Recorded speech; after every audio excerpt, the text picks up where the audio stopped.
이동의 뉴스 연결성 4부 시작하겠습니다. 청래당 정청래 전 의원 나왔습니다. 어서 오십시오. 네, 여러분 안녕하십니까. 시대 참 유튜브 크리에이터 6만 돌파 정청래입니다. 오늘도 생방하시던데요? 오늘 생방했어요. 예. 근데 YTN도 같이 생방했거든요. 유튜브로. 예. YTN 7,000명. 예. 정청래 6,000명. 아하. 동시 접속자. 상당하군요. 예. 네. 오늘 생방은 왜 하신 거예요? 손혜원은 기자회견 있잖아요. 예. 풀로 좀 보여주자. 그래서 시사타파 TV가 가서 동시 같이 중계했어요. 저도 그걸 봤는데요. 네. 목포 MBC TV로. 네, 목포 MBC로. 거기는 10,000명이 넘더라고요. 18,000명. 예. 지금 보도를 제대로 하는 것이 목포 MBC밖에 없는 것 같아요. 그런 얘기가 이제 네. 민주당에서 나오고 있더라고요. 이런 게 처음이래요. 그 본사 서울 방송하고 지역 방송하고 논조가 달라서 이렇게 하는 게. 그래서 저는 이해가 안 되는 게 목포 MBC에서 제일 자세하게 취재를 하잖아요. 그럼 서울 방송하고 물리면 될 텐데 그걸 안 하더라고요. 그래요. 남의 방송 얘기해서 죄송합니다. 예. 어쨌든 오늘 무소속이죠 이제 손혜원 의원. 네네. 무소속 손혜원 의원이 목포에 직접 내려가서 기자회견을 열었는데 그 재단 관련 모든 거를 국가에 귀속시키겠다. 그거 예전부터 했던 얘기예요. 예전부터 했습니까? 네. 근데 오늘 그쪽에서 한 것이 신의 한 수였다라고 생각되는 왜 게 그렇게 생각하시죠? 기자들이 그걸 가보니까 건물이 쓰러질 것 같고 여기에 무슨 투기 지역이냐 이게 그런 생각을 스스로 했다는 거 아니에요? 그리고 오늘 기자회견 한 장소 있잖아요. 예. 굉장히 비좁았지 않습니까? 예. 그게 건물 11채래요. 예. 그러니까 건물 몇 채 하는 게 있잖아요. 예. 이게 3.5평도 한 채라는 거예요. 그러면은 기자들이 조금 의도적으로 뻥튀기 했다. 아, 그렇죠. 네. 그 전체 박물관 부지로 지금 매입한 것이 310평이래요. 예. 근데 그게 건물 11채로 지금 보도가 되고 있다는 거예요. 예. 그런데 이런 얘기도 있더라고요. 이익 충돌 문제와 관련해서는 손 의원이 비판받을 부분이 있지 않느냐. 손혜원 의원이 이익 충돌 관련 부분에서 의미를 잘못 해석하고 있다. 이런 지적은 어떻게 받아들이십니까? 이런 것 같아요. 예. 본인도 오늘 뭐라 했냐면 본인은 이익을 얻으려고 할 생각이 없었고 이익을 예. 본 것도 없고 예.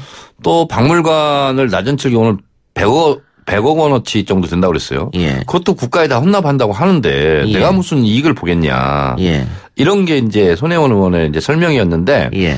그래 본다면 투기가 아닌 것은 분명해 보여요. 다만 이제 본인은 이익을 안 본다 할지라도 본인 조카라든가 이런 부분들이 나중에 지금은 아니지만 몇 년 후에 땅값이 오를 수는 있겠죠. 예. 그래서 제3자에게 이익이 발생할 수는 있겠다. 근데 지금 판단할 일은 아니고 아니 잘 안 돼가지고 더 거기가 폭망할 수도 있잖아요. 그래서 그것은 몇 년 후에 그런 일이 발생할 것으로 예상될 수도 있지 않을까라는 거죠. 그런 부분을 미처 못 챙겨본 분이 있고 그것이 이제 검찰 수사 과정에서 드러나면 그 부분은 사과하겠다 이렇게 얘기했죠. 근데 그 부분은 사실 뭐 손혜원 의원이 직업 정치인이라고 보기 어렵잖아요. 네. 이제 뭐 초선이고 네. 또 홍보 전문가로서 정당으로 들어왔고 네. 그럼 보좌관들이 그 부분에 대해서 얘기해 줘야 되는 거 아닙니까? 그러니까 보좌관이 산 것도 예. 그 무슨 약국 터 있잖아요. 옛날 5.18 항쟁지인데 그게 100평 정도 된다는데 15평을 산 거라는 거예요. 예. 그리고 그것을 문화재로 등록할 거냐라고 다 전화했는데 다 거부를 한다는 거예요. 등록 문화재를 하면은 나중에 재산상의 피해가 있으니까. 예.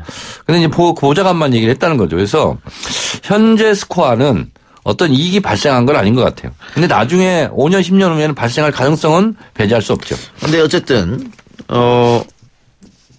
이게 인터넷 여론과 네. 일반 시중 여론은 좀 다른 것 같은데 네. 보수야당은 손혜원 의원과의 김정숙 여사와 친하다는 네. 동창이라는 점을 물고 늘어지면서 이거 측근 비리 아니냐. 그러면서 자신들은 이 호재로 생각하고 있는 것 같거든요. 손혜원 의원을 왜 이렇게 공격할까. 네. 아무리 봐도 제가 이해가 안 되는데 김정숙 여사 영부인하고 절친이라는 친구라는 이유 말고 뭐가 있겠냐 이런 생각이 들어요 저는. 그러니까 조국 민정수석을 때리면 문재인 대통령이 멍든다. 예. 손혜원을 때리면 김정숙 여사가 멍든다. 예. 이런 공식에 의해서 지금 움직여지는 건 아니냐라고 저는 의심하고 있어요. 흠집내기다. 네. 그 문재인 대통령이 대통령 되기 직전에 살았던 서대문구의 사택. 네. 그것도 무슨 이미 다 나온 내용인데 이번에 갑자기 다시 불거지더라고요. 1년 전에 나온 얘기인데 예. 그 이제 김재준 보좌관이라고 제가 19대 국회 때 문재인 대통령 그 의원회관 있잖아요. 거기 건너건너방이었어요. 예. 그래서 자주 이제 봤는데 문재인 국회의원 보좌관이었어요. 예. 근데 이제 문재인 대통령이 출마를 안 했지 않습니까? 예. 그러니까 보좌관 자리가 이제 없어졌겠죠. 예. 그래서 손혜원 의원이 당선되면서 한 6개월 정도 보좌관을 하다가 대선 캠프에 합류하면서 보좌관을 그만뒀어요. 예. 그러면 문재인 대통령 전 보좌관이지 예. 어떻게 손혜원 의원 전 보좌관이냐고요. 좀 제가 이해할 수 없는 게 지금 방금 정청래 의원이 말씀한 그 사실들은 네. 뭐 저도 알고 있는 거고요. 네. 웬만한 뭐 정치를 조금 아는 사람 다 알고 있는 내용이거든요. 그럼 네. 기자는 몰랐을까? 기자들도 분명히 알았을 텐데. 그렇습니다. 왜 문재인 의원의 보좌관으로 하지 않고 손혜원 의원의 보좌관으로 했느냐. 의도가 있었다는 거죠. 그러면. 그러니까 손혜원 의원이 문재인 대통령과 김정숙 여사와 아주 절친이고 권력형 그들이 얘기하는 대로 초권력형 비리다라고 엮기 위해서 이미지 메이킹을 하는 것 같아요. 알겠습니다. 근데 오늘 기자회견 1시간 반 뭐 수많은 국민들이 지켜봤을 텐데 많은 부분 의혹이 해소되지 않았나 그런 생각이 듭니다. 근데 어쨌든 뭐 그 목포 구도심 분들은 손혜원 의원을 환영하는 원도심이라고 입장인 것 같고요. 표현해야 됩니다. 아, 그렇습니까? 네. 목포 분들은 구도심 그러면 싫어하셔요. 그래서 예. 원도심이에요. 제가 목포 토박이하고 취재를 해서 제가 저도 예. 고쳤습니다. 예. 원도심. 예. 그런데 글쎄요. 다른 지역 분들은 그래도 갸우뚱하면서 바라보고 있는 것 같은데. 오늘 기자회견을 한다니까 손혜원 의원을 지지하는 주민들이 한 500명 정도가 모였다는 거 아니에요? 예. 그리고 손혜원은 힘내라고 그러고 그리고 손혜원 의원 조카 그 카페에도 응원하는 포스트잇이 더 많이 붙었고 그래서 단적인 예가요. 목포 MBC와 서울 MBC가 보도하는 방향이 달라요. 예, 다르죠. 그러니까 정 의원 말은 그 지역 사정은 그 지역 사람이 더 잘한다 이 당연하죠. 말씀이잖아요. 당연하죠. 예, 예, 알겠습니다. 그 이육 충돌 문제 관련해서 하나만 더 짚읍시다. 아까 우리가 전문가하고도 연결을 했는데 결론은 국회의원들이 스스로 법망을 빠져나갈 구멍을 만들었다. 그러니까 이걸로 처벌할 수가 없다. 이건 이제 김영란법 얘기하는 건데요. 예, 예. 공직자윤리법에는 이제 의무규정으로 규정되어 있는데 그래서 실정법에는 이것이 없기 때문에 예. 없는 법을 만들어서 소급해서 적용하는 것은 헌법 위반이잖아요. 예. 그래서 실정법 위반 소지는 전 적어 보이는데 진짜 제가 말씀드리고 싶은 것은 SBS를 비롯한 모든 언론이 정말 공익을 위해서 지금 보도를 하고 있느냐. 예. 회사의 이익을 위해서 보도하고 있는 거냐. 그것도 따지고 보면 이익 충돌 방지 의무에 어긋날 수 있어요. 왜냐. 공공재잖아요. 전파라는 것이. 그렇죠. 그 국민의 재산이거든요. 예. 그런데 그걸 이용해서 회사의 이익을 꾀하는 거 아니냐라고 저는 강력하게 의문을 제기합니다. 예. 정 의원은 이런 얘기네요. SBS 같은 경우에는 한 5일에 걸쳐가지고 30곡지가 넘게 보도를 했거든요. 너무 과도하잖아요. 네. 그게 공익을 위해서 한 거예요? 아니면 회사의 자존심을 위해서 한 거예요? 회사의 이익을 위해서 한 거예요? 그러니까 전파를 공공재로 봤을 때는 그것도 이익 충돌 위반일 수도 있다. 당연하죠. 그럼 이건 어떻습니까? 어쨌든 지금은 이게 처벌 규정이 없는데 국회의원들은 네. 이거를 어쨌든 재논의해서 삽입해라. 지금이라도. 저는 뭐 법을 정비하는 건 좋다고 예, 보고요. 예. 그런 의미에서 봤을 때 국회의원들이 특권을 많이 누리는 게 뭐냐면 구청장, 시장은 3선하면 못 하잖아요. 예. 국회의원은 3선하고 또 4선도 하잖아요. 예. 이게 형평성이 안 맞아요. 예. 그리고 지자체장들은 주민소환제도가 있지 않습니까? 근데 국회의원들은 소환제도가 없어요. 없다. 국민소환. 예. 이런 거 같이 해야 되죠. 그러면은 누구든 많이는 법 앞에 평등한데 국회의원들이 그런 부분은 오해 소지가 너무 많은 거예요. 왜 그런지 모르겠어요. 국회에서. 그럼 정 의원님은 국회의원이 지자체장처럼 네. 3선밖에 못하는 4선은 안 되는 찬성하십니까? 전 찬성이에요. 지금 벌써 재선이잖아요. 연임으로 가. 연임으로 가는. 그러니까 뭐냐면 정 의원님 퐁당퐁당하셨죠. 그렇죠. 국회의원들이 시장 군수들을 3선을 묶어놓은 건 뭐냐면 자기의 경쟁자가 될 수 있기 때문에 이렇게 묶어놓은 거거든요. 예, 예. 그럼 본인도 4선, 5선 하려면 시장구청장도 풀어라 이거예요. 그리고 시장구청장 3선 연임에 권리가 하려면 국회의원도 적용해야 되는 게 맞는 거예요. 예, 그렇네요. 똑같은 선출직이잖아요. 예, 예. 근데 저는 해당 사항이 없습니다. 그렇군요. 알겠습니다. 다른 주제 가보죠. 네. 자, 주한 미군의 주둔 비용 가운데 우리가 네. 얼마를 부담할지 놓고 한국과 미국이 이견을 좁히지 못하고 있다라고 하는데 미국이 무조건 10억 달러여야 한다라고 이야기를 했습니다. 10억 달러면 얼마입니까? 10억 달러면 1조 2천억 정도. 그 정도는 한국이 내라는 거죠? 네, 현재가 9,660억 정도 되거든요. 예. 근데 이건 제가 좀 연원을 말씀드리면 6.25 휴전 이후에 한미 행정협정이 발의가 됐지 않습니까? 그리고 주한미군이 주둔하면서 주한미군 주둔에 관한 지협정 이게 소파라고 그러는데요. 5조 1항에서 이게 출발한 거거든요. 근데 우리 진행자님 있잖아요. 예. 원래 이것은 우리가 주둔지를 제공하는 거예요. 예. 부지를 제공하고 주한미군에 대한 들어가는 경비는 미국이 다 내기로 했어요. 예. 근데 미국이 이제 적자 재정이고 나라가 어려우니까 한국도 좀 잘 살게 됐으니까 돈을 내라. 그래서 소파 5조 1항하고는 사실 기본 정신하고는 안 맞는 거예요. 원래는 우리는 부지만 땅만 제공하면 되는데 네. 근데 이제 미국이 입장을 바꾼 거예요. 그래서 우리가 일본 같은 경우는 1987년부터 우리는 91년도부터 그러면 좋다 그러면 얼마를 냈으면 좋겠냐 하고서 지금까지 계속 협상한 거거든요. 예. 그래서 처음보다는 9배가 뛰었습니다, 지금. 근데 이제 트럼프 대통령은 더 내라고 하는 거죠. 예. 그래서 봤을 때, 그럼 우리가 다른 나라에 비해서 많은 걸 내는 거냐. 예. 여기 질문지도 있던데, 그래서 제가 공부를 해왔어요. 일본보다는 우리가 적게 냅니다. 예.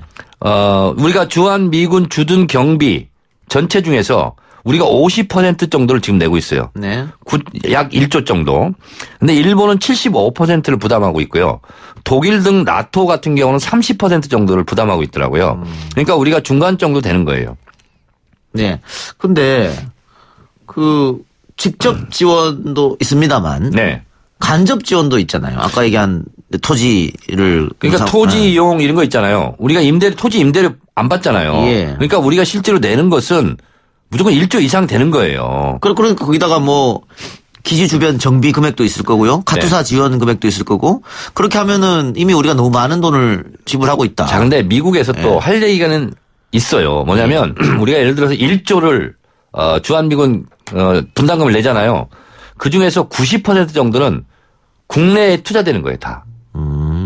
그러니까 카투샤 월급이라든가 우리 건설이라든가 그러면 다 우리나라 대한민국 건설사가 다 하는 거거든요. 예. 그래서 우리가 내는 1조를 낸다. 1조보다 약간 적지만 예. 그중에서 9천억 정도는 국내 경기로 국내 건설로 우리 호주머니 다 들어온다. 알겠습니다. 이런 얘기죠. 근데 근본적으로 말이죠. 네.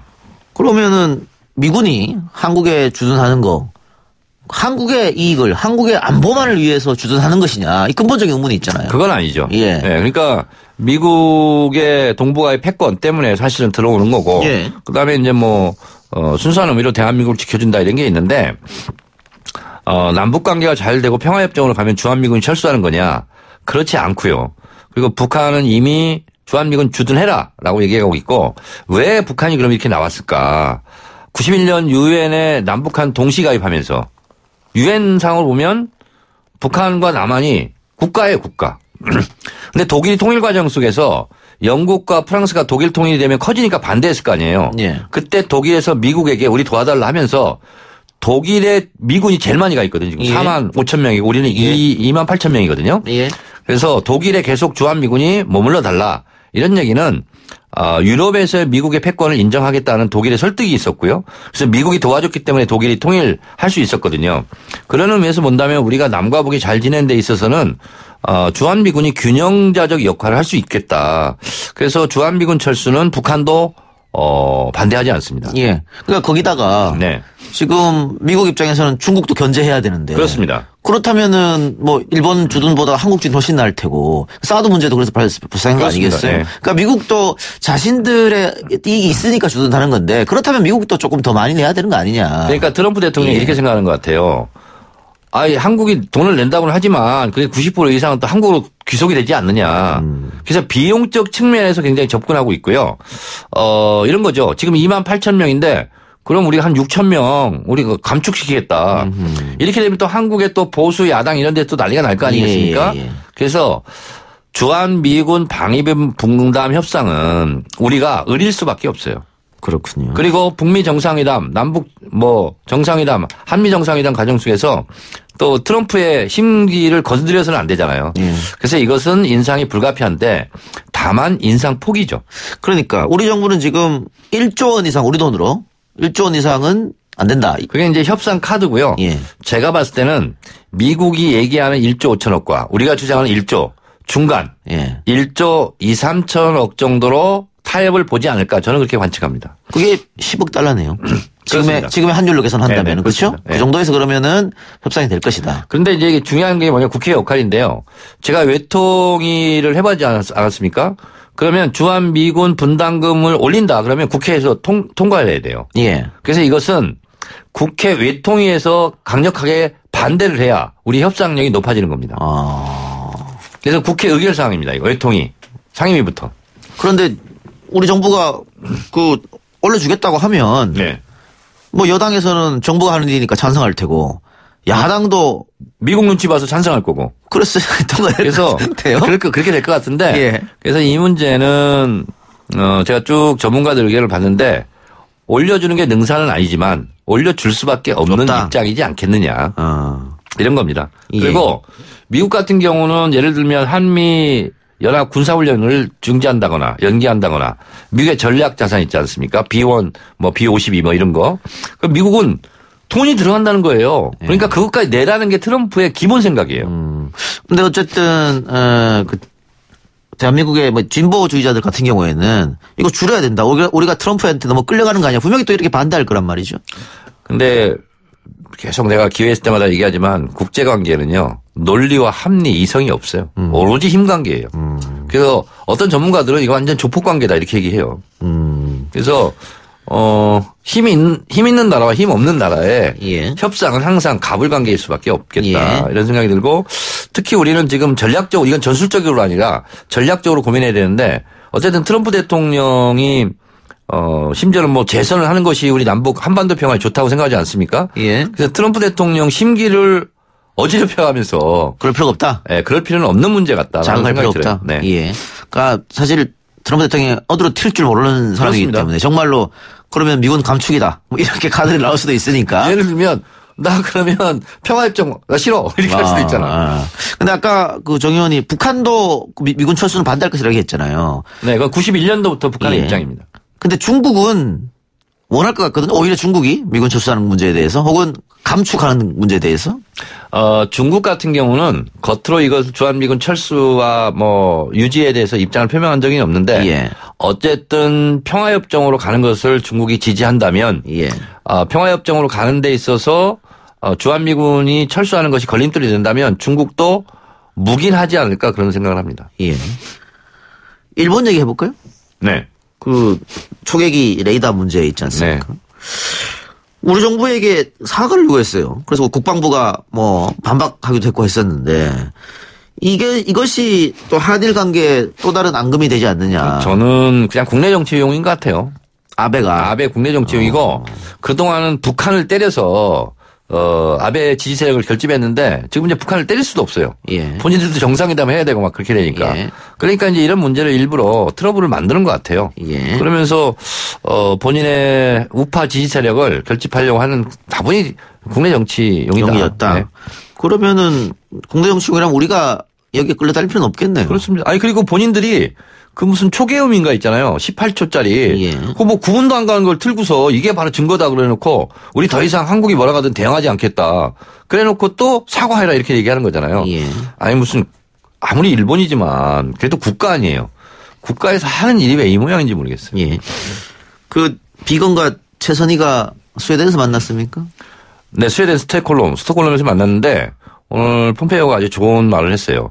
합숙회담을 하면서 더 많은 진전이 있었다. 여기에 우리 측 대표도 참가했죠. 네, 이도훈. 교섭본부장. 우리 측 대표 참석은 어떤 의미로 받아들여야 할까요?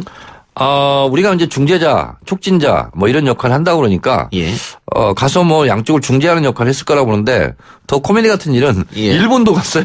그래서 제가 그거 여쭤보려고 지금 일본 얘기가 나와서 그거 여쭤보려고 했는데 일본은 아니 초대한 것 같지도 않거든요. 아무도? 이걸 보고 이제 숟가락 외교라고 그러죠.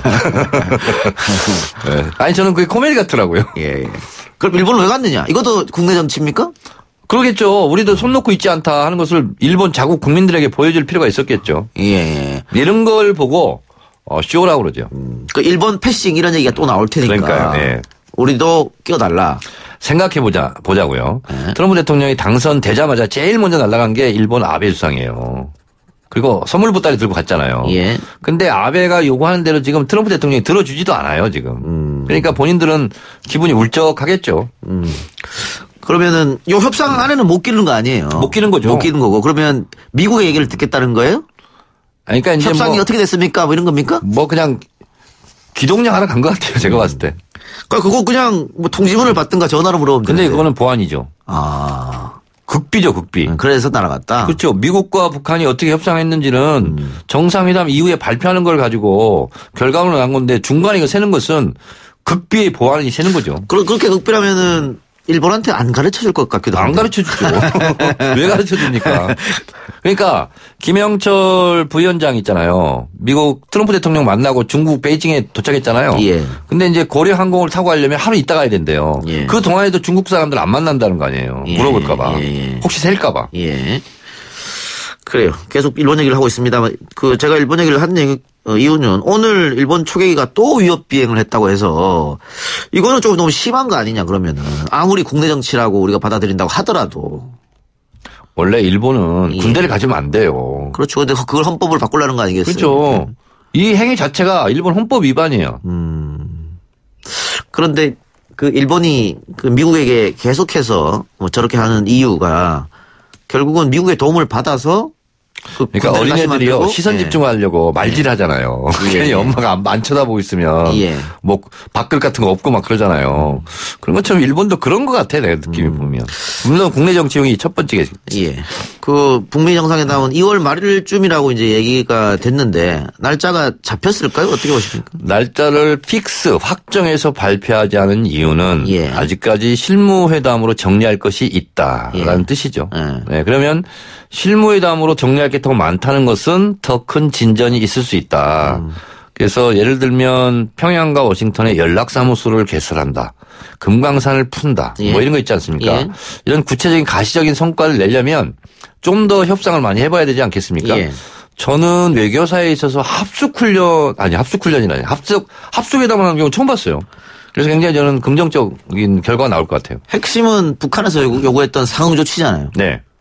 미국도 분명히 그걸 알고 있을 테고. 네. 그럼 서로 카드를 꺼내는 겁니까? 내가 상응 조치 이 정도 해주면 저쪽에서 뭘 내놓고. 제 희망사항이기도 하고 어쩌면 저도 이제 추론을 하는데 미국 강력하게 원하는 게 ICBM 몇 개를 내놔라. 예. 이거 아니겠어요? 예.